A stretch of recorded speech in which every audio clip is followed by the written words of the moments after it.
7. American Black Chamber. Not everyone within the federal intelligence community, however, succumbed to the pronouncements of idyllic world peace in the aftermath of the European conflagration, which witnessed the collapse of the Habsburg, Hohenzollern, the Romanov empires. Footnote. The lust for world peace was apparent in the organization of the League of Nations and the treaties resulting from the Washington Armament Conference of 1921 and 1922. It reached its zenith in 1928 with the curious Kellogg-Briand Pact, which outlawed war. Simultaneous with these developments were embittering encroachments and manipulations of the economics and politics of the recently defeated Central Powers by certain victors in the World War, ambitions of empire by the Japanese in the Pacific, and the rise of totalitarian regimes in both Europe and Asia. End footnote. For some with intelligence responsibilities, the war had brought their organizations into full flower and provided an opportunity to scrutinize the intelligence capabilities of both ally and enemy. Thus, there was an unwillingness to return to pre-war intelligence infancy, and it was this climate of opinion which fostered the creation of the secret cryptanalysis structure which came to be known as the American Black Chamber. Born in April 1889 in Worthington, Indiana, Herbert O. Yardley had wanted to become a criminal lawyer, but after learning the skills of a telegraph operator, he came to the State Department in 1913 and, imbued with a strong sense of history and penchant for deciphering masked communications, he soon discovered that existing American codes could be easily broken. Footnote. See David Kahn, The Codebreakers, Revised Edition, New York, New American Library, 1973, pages 167 and 168. Herbert O. Yardley, The American Black Chamber, London, Faber and Faber, 1931, pages 3 through 11. End footnote. Having attempted, with little effect, to encourage improvements in the diplomatic codes, Yardley obtained a commission in the Army at the time of United States entry into world hostilities and went to work for Ralph Van Diemen and the Military Intelligence Division. Within the War Department, he organized and directed the Cryptographic Bureau, which eventually became MI8.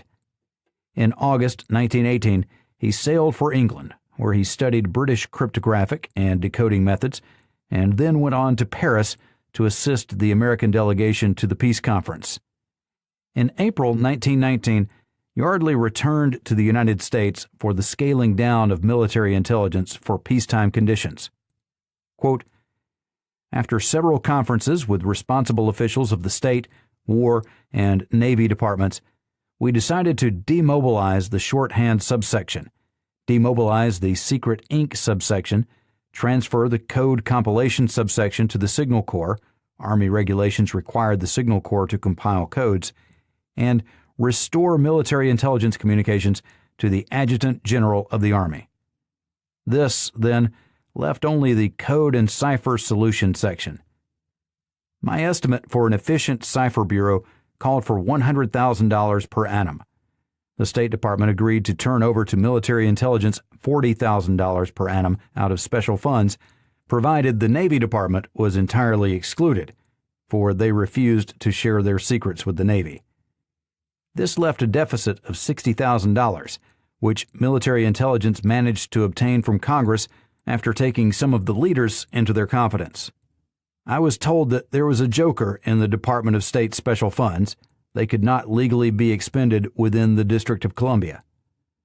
Since it seemed that we could not remain in the District of Columbia, I was commissioned to go back to New York and find a suitable place where the famous American Black Chamber could bury itself from the prying eyes of foreign governments. End quote.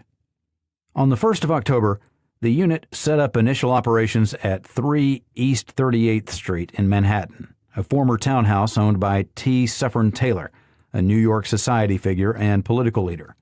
Quote, it stayed there little more than a year, however, before moving to new quarters in a 4-story brownstone at 141 East 37th Street, just east of Lexington Avenue. It occupied half of the ornate divided structure whose high ceilings did little to relieve the claustrophobic construction of its 12-foot wide rooms. Yardley's apartment was on the top floor. All external connection with the government was cut. Rent, heat, office supplies, light, Yardley's salary of $7,500 a year, and the salaries of his staff were paid from secret funds. Though the office was a branch of the Military Intelligence Division, War Department payments did not begin until June 30th, 1921. End quote. All employees were relegated to civilian status. The mission, quote, "We were to read the secret code and cipher diplomatic telegrams of foreign governments by such means as we could. If we were caught, it would be just too bad." End quote. Materials first came to the unit in the form of documents held by the State Department. Japanese secret codes were of special interest.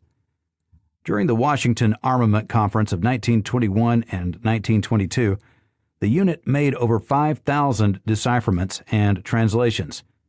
According to Yardley's own reminiscences, quote, "We solved over 45,000 cryptograms from 1917 to 1929, and at one time or another we broke the codes of Argentina, Brazil, Chile, China, Costa Rica, Cuba, England, France, Germany, Japan, Liberia, Mexico, Nicaragua, Panama, Peru, Russia, San Salvador, Santo Domingo, Soviet Union, and Spain.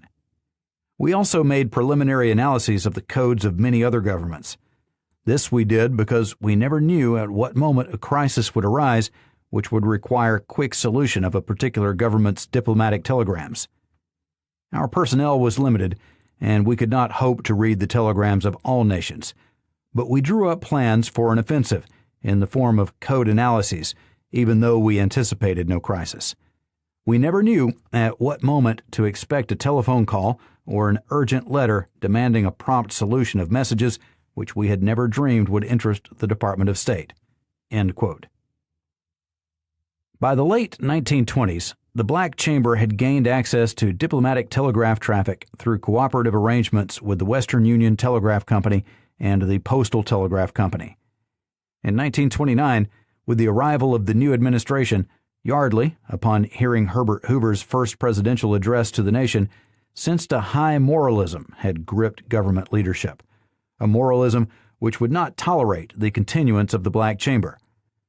Shortly after the new Secretary of State, Henry L. Stimson, took office, a series of important code messages, deciphered by the Black Chamber, was forwarded to acquaint the Secretary with the existence and activities of the cryptanalysis operation. The reaction was the one anticipated by Yardley. Quote, "Stimson was shocked to learn of the existence of the Black Chamber, and totally disapproved of it. He regarded it as a low, snooping activity, a sneaking, spying, keyhole-peering kind of dirty business, a violation of the principle of mutual trust upon which he conducted both his personal affairs and his foreign policy. All of this it is, and Stimson rejected the view that such means justified even patriotic ends. He held to the conviction that his country should do what is right, and, as he said later, 'Gentlemen, do not read each other's mail.' In an act of pure moral courage, Stimson, affirming principle over expediency, withdrew all State Department funds from the support of the Black Chamber.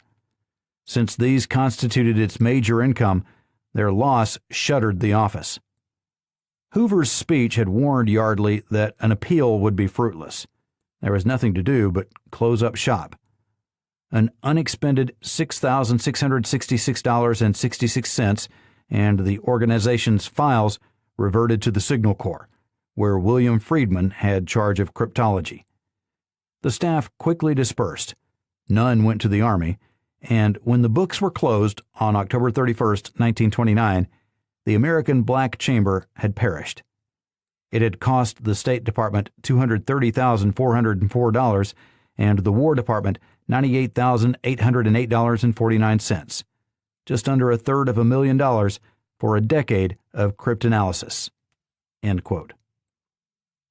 Yardley could not find work in Washington and returned to his family home in Worthington, where the Depression quickly devoured his existing resources.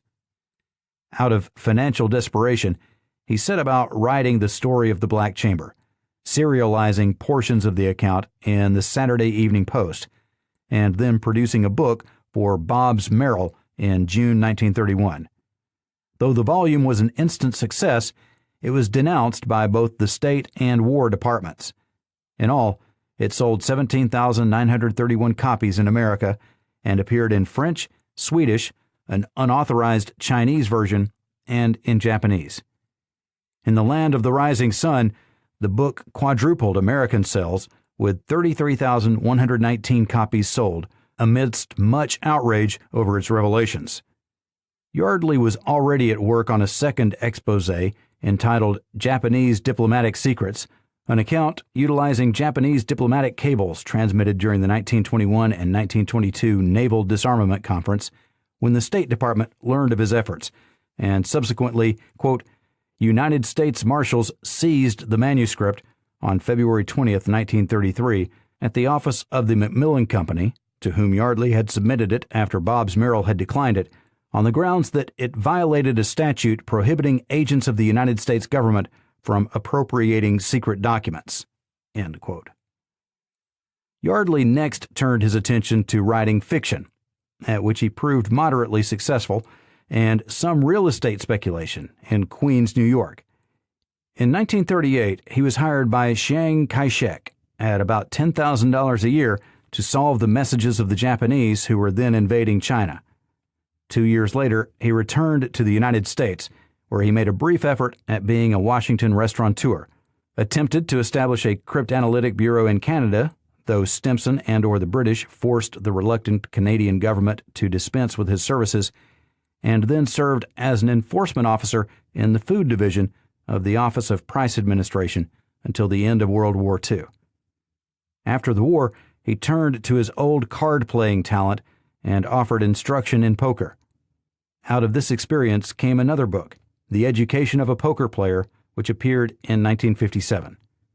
A year later, in August, he died of a stroke at his Silver Spring, Maryland home. This is Our Hidden History.